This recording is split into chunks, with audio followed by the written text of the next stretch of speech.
एक कमेंट है, doctor only medicine से, ऑइंटमेंट मेडिसिन से कवर हो सकता है अगर ओरल मेडिसिन ना ली जाए। जी बिल्कुल।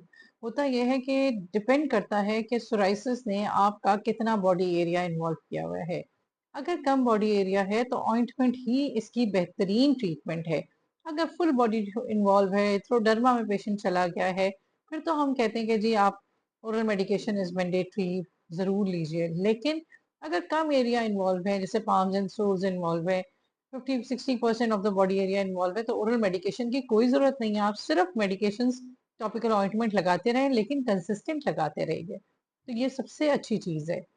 अपनी डाइट का ध्यान रखें, अपने स्ट्रेस को काबू कीजिए, जो मेडिकेशन सोराइसिस करती है वो ना खाएं, और उसके साथ साथ टॉपिकल ऑइंटमेंट लगाते रहें। तो ये एक बेहतरीन ट्रीटमेंट है जो आप सोराइसिस का कर रहे हैं। Oral medications her patient of psoriasis में बिल्कुल बिल्कुल इंडिकेटेड नहीं है। ये बात आप अपने जहन नशीं कर लीजिए।